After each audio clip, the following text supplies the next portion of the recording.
ஆனந்தி வீட்ல ரொம்ப நெருக்கமா பழகுறாங்க.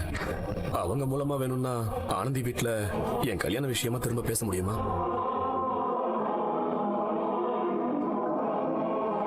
ஏற்கனவே நாம பேசி அவங்க முடியாதுன்னு சொல்லிட்டாங்க.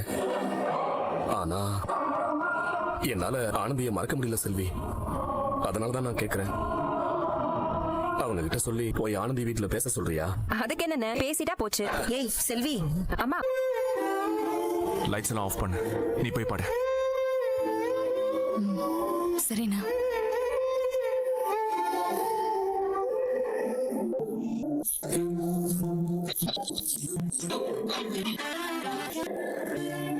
ஆனந்திக்கு மெசேஜ் பண்ணலாமா?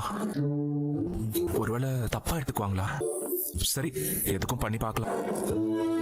என் மனசுல இருக்க காதல உங்ககிட்ட சொல்லணும், உங்களை நேர்ல வந்து பார்க்கணும்னு இருக்கு சார். ஆனா அது என்னால முடியல. என் மனசுல இருக்கிற காதல உங்ககிட்ட சொல்ல முடியாம வச்சுக்கிட்டு இருக்கேன் ஆனந்தி. ஆனந்தி மேடம். சார் அப்புறம் சார் இன்னைக்கு அம்மா வீட்டுக்கு வந்திருந்தாங்க.